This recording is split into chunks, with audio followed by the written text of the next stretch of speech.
Good morning. So bear with me. This is probably going to be a long video because the I'm starting a bathroom remodel today. So I think I made a video in June talking about the 5 different things I wanted to do. So I'm basically on the second thing, but that doesn't mean that 1 out of 5 wasn't 90% of it, which it probably was because it was the kitchen stuff. So um, I'm going to record this video to explain a little bit about that, but I also wanted to show you how I make my espresso drinks now. So bear with me. I know the kitchen's a mess. What I got to do is, before I do the remodel, before I start today, so I'm going to take a week off, the next week off to do the remodel, and I anticipate that I might get 50% done, maybe probably more than that, if not the whole thing, because I don't see why not spending the entire time just doing that is gonna, because it's a small space and I know what I'm doing. I know kind of like what I'm doing, and I already the kitchen was the heart. There was more to it and stuff like that. So this is, you know, I'll explain a little bit later, but it should not take more than a week. I don't think so, for me especially. But yeah, I'm gonna show you how I make my espresso drinks now, and wanted to show you a creamer that I got actually. This guy named Larry Hamilton, he's a, a surfer. He's a pretty cool guy. I didn't know about him before, and when I learned about him, I'm like, dude, this guy is ballsy, you know. Like, I respect this guy a lot, you know. I know what he seems to be doing. So I actually now I'm obsessed with the creamer. It's called Laird Superfood. It's got adaptogens, which helps you with your adrenals and other things like ashwagandha would be a adaptogen. So here he is, and here's the ingredients. So it's got chaga mushrooms. There's no tapioca fiber, no bullshit, no like anything starchy, nothing like that. In this particular one, he's got others, but it's him and his wife. So I'm sure that all the crap is because his wife slips it in. So, because she doesn't care as much as he does about being in ketosis and all that stuff. He talks about being in ketosis and having a high fat diet, and he's a really cool guy, I think. So this is actually made of coconut milk instead of like dairy. So it actually tastes really good, in my opinion. But other people may not get the same sensation. It's got the creaminess that I'm looking for. I realized that the drinks I was getting from Dutch Bros every day for $7, which added to $500 in July, they were using half and half. They were basically using 16 tablespoons of half and half, which is 1 cup. And that's crazy to me. I didn't even think about that, because yesterday I actually tried it out. I was like, wait a minute. Are they really using 18 or whatever and 2 shots and of espresso? And so when I tried that, like it just was crazy. So I was like, no wonder why I think I was gaining some fat or whatever, or like it just didn't seem right. Things felt weird when I was doing that. So I'm only gonna put 8 tablespoons of this inside, and that should do the job. And then I'm gonna froth it, and then we'll see how it comes out. So sorry, I have to clean a little bit because I just got caught up with work and all that last week, and when I got home I was freaking exhausted, fucking exhausted. I don't even know how to put it. I don't know. I'm still trying to build up resilience in some ways, but also I don't know. It's just generally lately, I don't know. I've been feeling a little bit of a burnout to some extent. I don't know what it is. So like, yeah, I'll come home, like I'll be done with work at like 6 p.m. because I started around anywhere from 7 to 8, and and then I go until about 5 to 6, and that's a full day. So get home, like, especially if I go from, you know, 7:30 to, let's say, 5:30. Oh my God, I'm done. I'm about to, I'm ready to knock out. You know, I just can't, it's just really hard, you know. Um, but maybe I just need more resilience to get a little bit beyond that. I don't know. But, so yeah, that's why it's all like dirty and shit, so. I'm gonna clean soon. So before I do the renovations, like before I get started with it, I'm gonna clean whatever needs to be, you know, whatever mess there is right now. Maybe I might have to do some laundry or something, go to the laundromat. It's all good. Because I wanna be clear-minded before I start all this. Although I did kind of get ahead with certain things. Like I started like a week ago, just a little bit, and you know, it's all good. But I mean, I just, all I did was like do a little bit of demoing, and that was it. But then yesterday I did a little bit more than that.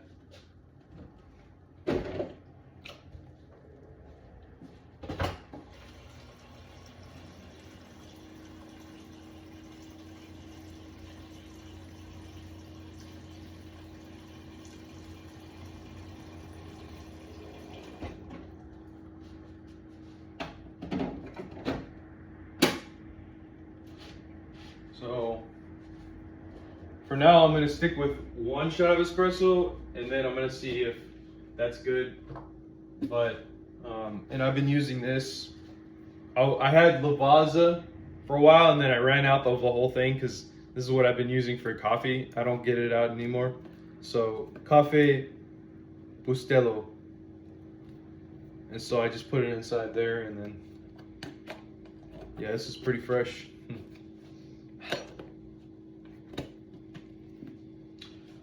Yeah, monk mode's going pretty good. I think so far I think I netted $3,000 in the last 4 weeks, but of net savings.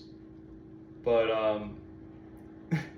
but I had to, because like it was weird. Like when I realized because I planned to do this in the middle of October. When I realized like a week ahead of time, you know, last week, that this was coming up, I'm like, shit, I gotta spend money, a little bit more money.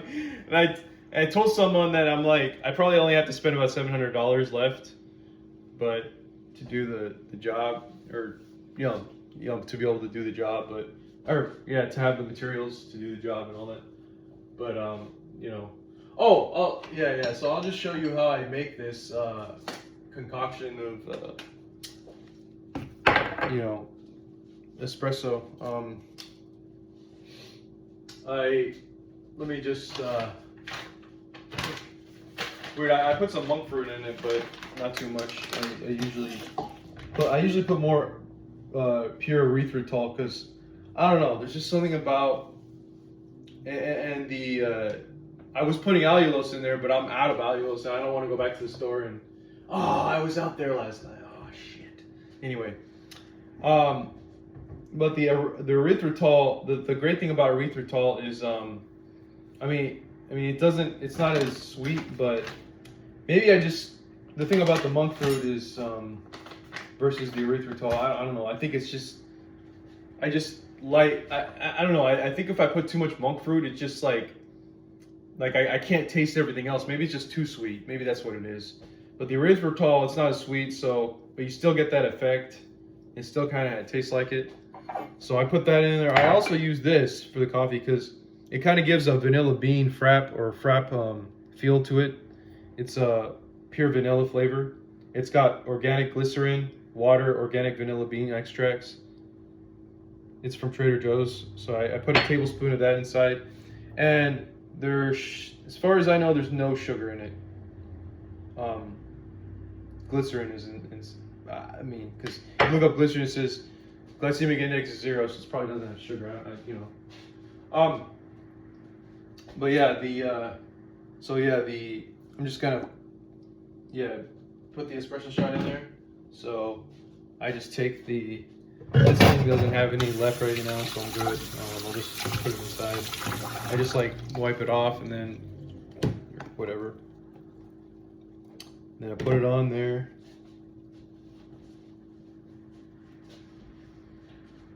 Oh.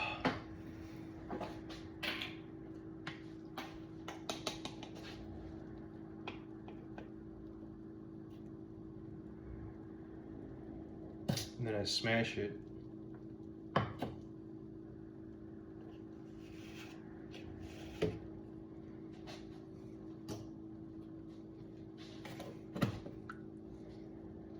And then, let's see here. I just put it inside. That's another thing too, is like, I'm planning on getting my hair, growing out my hair in the principle that I don't want to spend $60. Like, I don't want to, I'm trying not to spend any money. I'm total monk mode.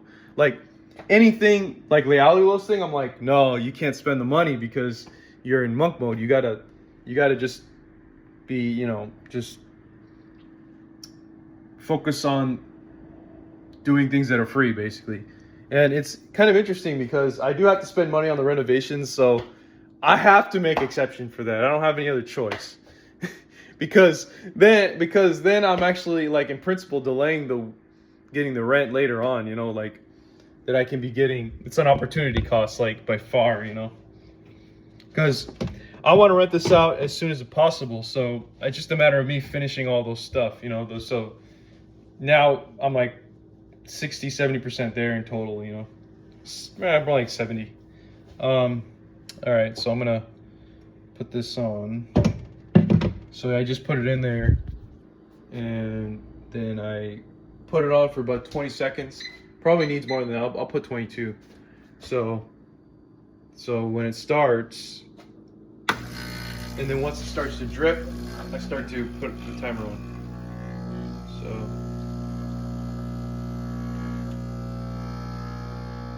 there we go. Some people say that it shouldn't be coming out so smoothly. It should have some kind of resistance. I don't know. I'm still figuring this out. And then that's the frother. So here's the timer. It says 8 seconds left. And then once it's done, I'll just...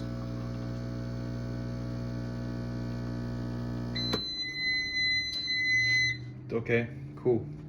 So now we're going to put it on the froth mode. I'm going to wait until the ready light is on. And then, well, for now, I could probably just do that just to get it out. Oh, no, I'm going to have to wait for it. So it heats it up, I guess, does something. And then I'm going to take this out. I guess they call it, I forgot what they call it.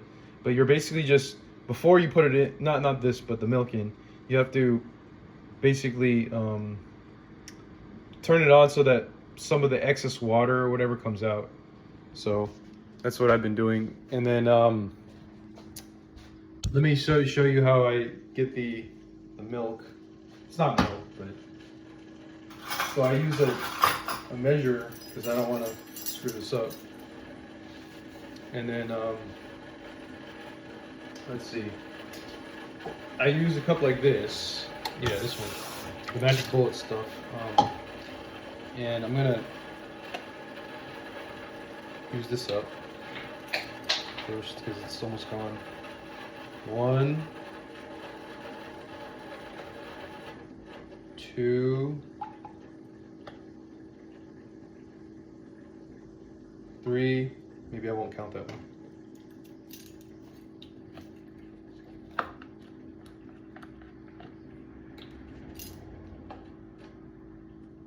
4, 5, 6, 7, 8. Okay. So normally I would want to do like 16 like what they do, but I'm trying to make my own version to see if it's a little different, you know, like try to minimize the dairy, it's not dairy, but minimize the base or whatever you want to call it. So I'm just going to stick to that and see if I need to put more, because I still haven't figured out what the perfect like amount would be is. Anyway, I'm going to put it on the frother now. You're going to check it out, hopefully. So see, I just kind of like take it out so that excess water comes out. And then for the frothing, what I do is I put it in there. So I put this on. and it basically, you get it there until it heats up, you feel that there's heat.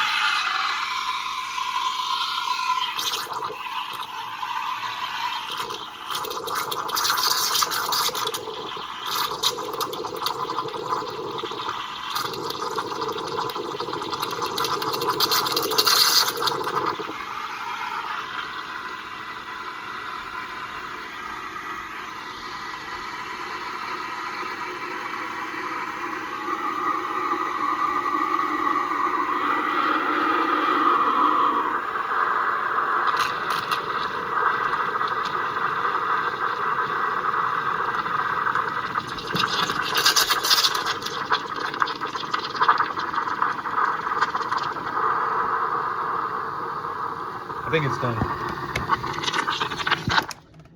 So it expanded a little bit, but that's because of the air.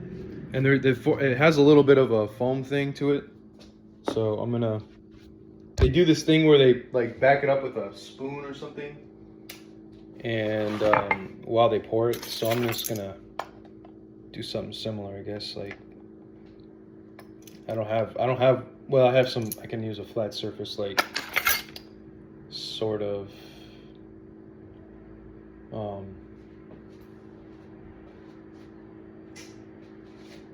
I guess I'll use something.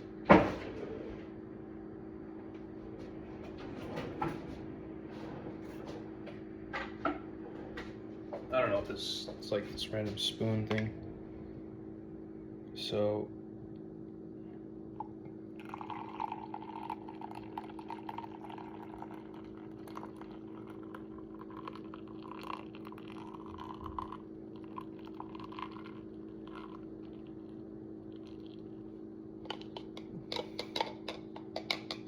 I guess you just keep the steam, whatever that part in there, and then you put some erythritol in there, and I use a mixer. So it's like the whole point of making an espresso is gone. Like why would you make an espresso like this, right? Like if you're trying to mix it all up. I don't know. Maybe I'll try it as is and show you like. Okay, I put 1 tablespoon of that, and then I put another teaspoon, and then I mix it. Well, I'm supposed to mix. Yeah, I'm supposed to mix it up. Maybe I should have done it. And then I put, another teaspoon of this. This is the vanilla extract. Some turmeric. Turmeric is Laird puts it. Turmeric. Some black pepper, and then I mix it. But my mixer, where's my mixer? Shit. Where's my mixer? Oh, sweet. And just like what Laird does, he likes to show how it is, you know. Like he'll show this, and it's the same kind of thing. I got this at Whole Foods or something. And actually, I put a little bit of matcha in there too. See, I don't think 8 tablespoons is enough, actually, if I'm being honest. So maybe it makes sense why they do that.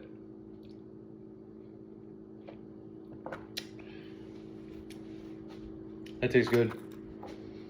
I'm actually going to put, I don't know.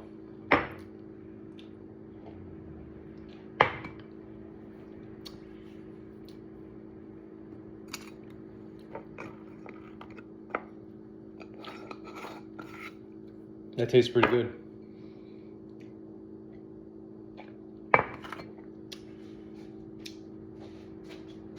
Yeah, I'm gonna add some matcha in there. The reason why, I know it already has adaptogens, but the matcha also has L-theanine, and it kind of gives a calming effect too. Oh shit.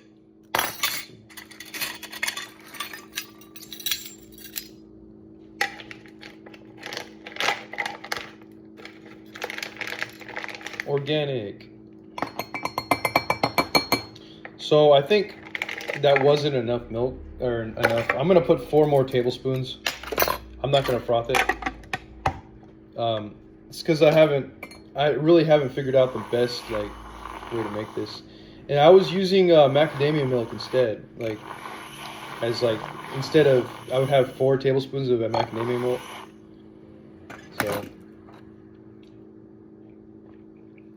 maybe I'll do that, but I'm gonna stick to the layered stuff. So I'm gonna put another 4 tablespoons. That's gonna be a total of 12 tablespoons. I know it sounds a little. I'm gonna put actually 2 more and see if, because I think it does need a little bit more creaminess, like compared to what I'm used to or what I'm thinking. You know, 1.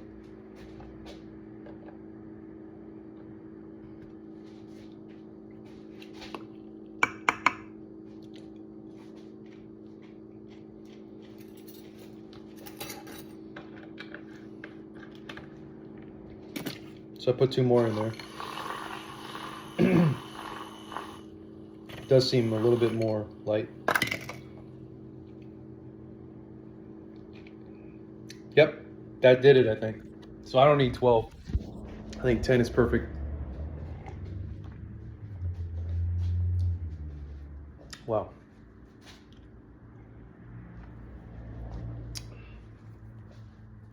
Anyway, it's already been 20 minutes in the video, and I'm only on this part that I'm talking about with the with the copy. But yeah, so let's talk about the renovation. So I'm putting in a shower niche, which is going to be 20 inches long by 12 inches wide. And I'm having a hard time understanding how this is going to work, because there's a little middle piece here. And I thought maybe it would be like, I don't know, a stud or something, or maybe something substantial that comes with it. But no, it's like this little piece. I don't even know if I might have to take this back. This was 95 bucks. This niche. So it's just this thing. It's like, what is this? You know, they're like, what am I looking at? So maybe depending upon the construction, it'll actually hold up. I don't know, but it's like a little shelf in between. And then I got some other stuff here. So I got some more plates, obviously, for the, these are cheap $3 things for the electrical, because I still have to do some, you know, whatever. And then I forgot about the fasteners. Anyway. And then I got these staples, because I haven't been good. You know, whenever I do electrical work, I don't actually staple I don't fix the wiring to something that would be make it so that it's not so loose and, you know, potentially create fires or whatever. So by code you need that every, I don't know how many feet, but this time I'm going to be good and I'll use it. And then I got some soldering wire, and a sparkling lighter and some flux for soldering, and this thing for the copper tubing. So I'm basically going to use this. It's a torch, so it's got this, you know, the flame coming out. I'm going to use this torch upstairs where I'm replacing 3 prong like valves with one valve that's a Moen one that controls the hot and cold. And so here's the recessed light that I'm going to put in the right above the bathtub. And I got my reciprocating saw to cut out the existing copper tubing that, you know, for the piping at the we call it, you know, for the plumbing. And then this one too, I got my angle grinder, the recent one that I bought for the kitchen remodel. It'll probably need that too. So this stuff was not super cheap, but at least, and so it's adding a little bit of debt to my credit card. But if I can finish this fast, then I can rent it out sooner. And then I started getting tile. So I have this tile. This is the tile that I'm going to use for the backsplash, and I think it looks pretty nice. So I decided not to go with like quartz or whatever, you know, something related to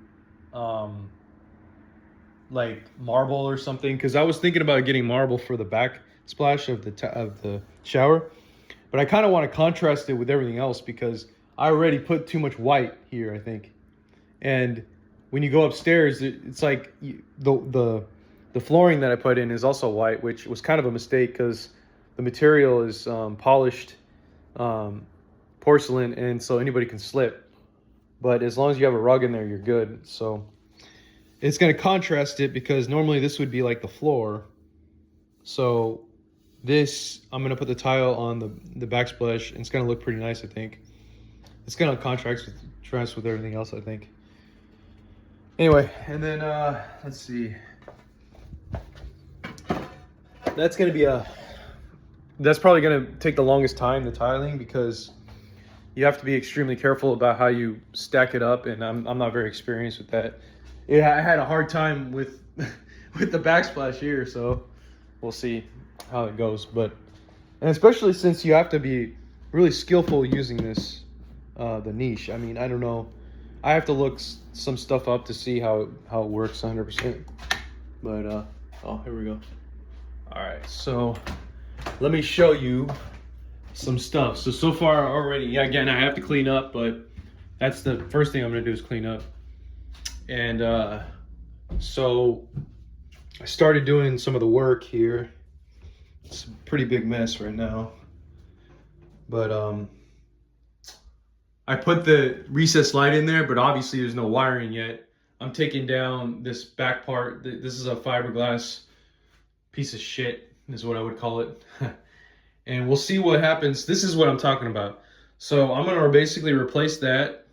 I'm gonna put the tile all along here, all the way up to the full height.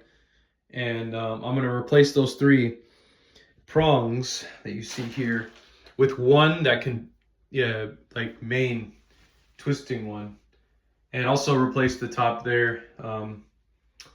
And I'm also gonna replace the tub. Now, there was like all this talk about like whether I should do it or not, but you gotta understand, the tub is not as complicated as it sounds, first of all, but because it's really just the only plumbing part of the tub is this thing and this thing. So there's like one coming out of here and one plumbing line coming out of here and one plumbing line coming out of there, and you just have to make sure it lines up properly once you install that, which it probably needs to be installed because relying on the old one is not good. But the difficulty, the challenge of the tub is that you have to make sure that everything is perfectly lined up. So meaning that when you take this out and you put in the new one, it's not going to be leveled. So there's like a little gap between the bottom of, you know, where the plywood is and the actual tub, and you need to fill that gap up with cement or some kind of mortar or something, some leveling compound, so that this can rest completely flat. And when you're like jumping up on and down, you won't feel anything. You know, it won't flex or anything like that. So it just levels it out. And when it levels out, you also have to happen to be able to align it up with the plumbing parts that you put in there. So that's the challenge, because if you don't get it lined up like that, then you're constantly having to go back and redo it and redo it and redo it. And you might have to sand down the mortar bed, because once you put the mortar bed in there, it solidifies, you're screwed. And so this is where the challenge is going to be, because I may accidentally overdo it with the mortar. I hope not. So I have to be really careful. I think the trick is to get like a flat piece of plywood or like gypsum board and just try to, because I mean, you can use a level, but the level is not, it doesn't really ensure that it's 100% flat all across. So maybe there's a certain tool I can get that will actually flatten like a large area instead of having to float it every time, thinking, did I do this right? Because that requires some good skills with tiling and all that. So I don't know. We'll see how it happens, but I'm confident that whatever happens, I can sand it down because I got the angle grinder or whatever. Um, or I could just, I'm very confident this is gonna work. But the mortar bed, yeah, I think that's gonna be the trickiest part. Anyway, next thing, I'm gonna, even though this kind of looks like a piece of shit, I'm gonna leave that exhaust fan there. Um, what's next? So yeah, like I said, this is the tile that I installed 2 years ago. I still need to do a little part here. I think I told you about it. So I'm gonna take out the toilet. There's like some, and I just didn't give myself enough time, So and then I'm gonna regrout, and I'm gonna basically get a curved piece, and I'm gonna fit it in there, and then also on the other side as well, underneath the toilet, and then the toilet, I'm gonna caulk the toilet afterwards. But that's gonna require a little bit of a pain in the ass because I actually put in some mortar here, thinking like somehow I was doing something right. It's not mortar yet, and so I have to use a multi-tool to just kind of grind it out as best as I can before I put it out. So that's gonna be a pain in the butt. But anyways, I kind of already last weekend installed this light. So this is the one that I got for a good deal. It was only like $30 at Home Depot. It lights it pretty well, the space pretty well, but see, the main idea is that I have another light here, so I'm good, and the mirror is gonna have a halo light, and I'll show you soon. So I'm gonna put a mirror in here, and then I'm gonna put the recessed one in here, a medicine cabinet. So I'm just copying a veranda circle, because that's the superior, model for all this shit, I guess. That and Triton. So anyway, I'm gonna put the medicine cabinet in there, and then in order for me to do that, I'm gonna have to basically cut out some of these wood studs, and I'm assuming, but I could be wrong, and I don't think my assumption is a poor assumption, because I'm assuming that this wall is non-bearing. So what I'm gonna do, and and even if it wasn't non-bearing, then some of the bearing on this part of the wall is gonna take it.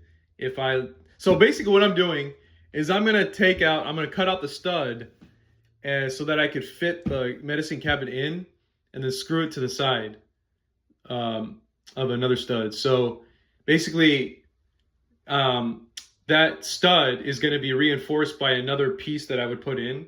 So because this is how we do it at work, for engineering.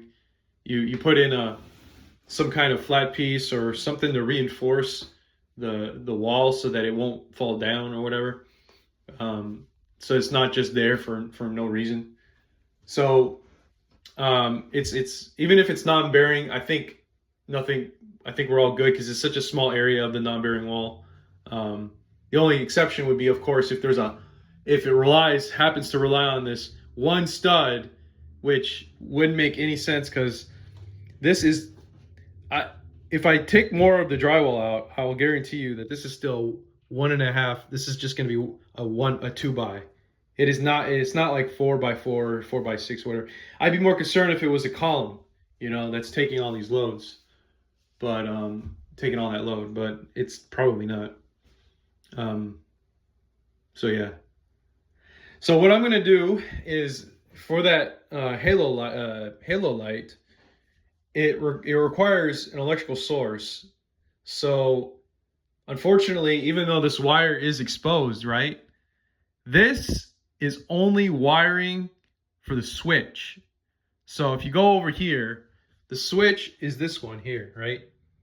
So I undid this just about an hour ago, maybe 40 minutes ago, and I discovered that there's a wire here, the bottom one goes to this nut, and this nut is there to bring it all together so that it provides source of electricity. So the source is in the back, if you see it there, and that's what's feeding it to that nut, that red nut. But the other wire, which is on top, is going to this one in the back. It's going to this this black wire, the hot wire, is going into that big wire in the back on the right. So that wire is this wire, is being drawn over to this side. So if I use that for the you know, for the halo light, the halo, you know, the halo light on the mirror, what would happen is that it would be operated by the switch, and I don't want to do that. It doesn't make any sense because you just you tap on it, you'll see. So instead, I'm going to have to draw the electricity from here all the way from the outlet over here. So the outlet, I'm going to have to splice a plate here, get it over to here through this stud. And I started doing it last night, but I didn't want to make too much noise. And the other side, which is going to be kind of a challenge because it might actually create it might damage the other side, which is tenants on the other side. Also, the other challenge, the more important challenge, is that you have to go at an angle, so it has to try to meet. So I don't know if I even started doing the right hole right, because the hole's like right here, and if I start drilling, man, I don't know. I think I'm gonna have to take more drywall out. Anyway, that's challenging because it's just the hole, and then trying to fish it out, and then eventually you got it, but this is gonna be a challenge. So anyway, yeah, I chose this backsplash as basically when I put the mirror here, right? Here, I'm switching subjects. When I put the mirror here, there's gonna be a gap between the sink and that bottom of the mirror, and I want to fill that in with backsplash, and so I chose this last night. Does this look, I hope this looks nice. I don't know if it matches anything. I know it doesn't really seem to match, but it just seemed like it would be nice to have to go against the halo light because of the shininess effect. It's kind of a foil. It has a sort of a foil to it. I don't know if you can see. So I don't know. It was just a random idea. Maybe I should get a different one. Let me know what you think in the comments. This one is called, it's called Imperial something, or Imperial, I don't know, Imperial City or something like that. So yeah, that's right. So I wanted to show you, going back to the three-prong issue, or the three-prong replacement, I wanted to show you what I would be putting in there, which is pretty cool. So now I'm gonna show you what it kind of will look like. So I don't know exactly, probably in the same spot, but somewhere here I would basically put the, you know, this thing here, and then it would turn. It would have the ability to turn. It says Moen. Veranda circle, you know, and that's the Moen one. So it's pretty nice, you know, much nicer than what you see there. This is like some bullshit, you know. Anyway, so it's gonna go against the tile, and then you know, you're gonna be able to turn it. I don't quite know how it's gonna work, like how you're supposed to put it together, but I know that when you replace the tile, you have to use, or the piping. When you replace the piping, you have to replace it with something like this, and it kind of goes in there, and so it might be a little bit of a challenge. I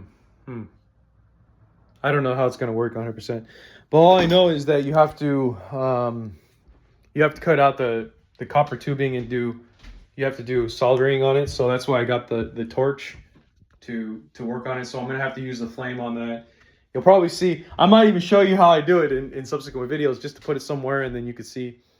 But yeah. Now let me show you the halo light. So right now, I don't know why, but I know why, but they decided to make it operated from a plug, which I can always take out. So I'm actually gonna hardwire it. I'm not gonna, it's this plug thing here. I'm gonna hardwire it. So, but For now, you can actually plug it in.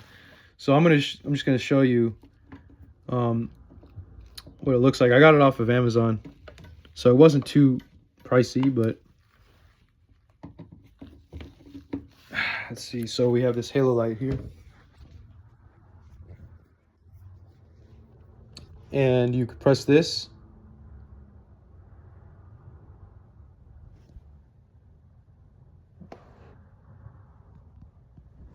It's got this thing on it, so I don't want to remove it until I install it. So it looks pretty nice. I wonder what this does. I don't even know. Anyways, and then the medicine cabinet's right here, but I'm not really tripping about it right now. But yeah, thanks for watching. It's an interesting project. I hope I can finish in a week. We'll see.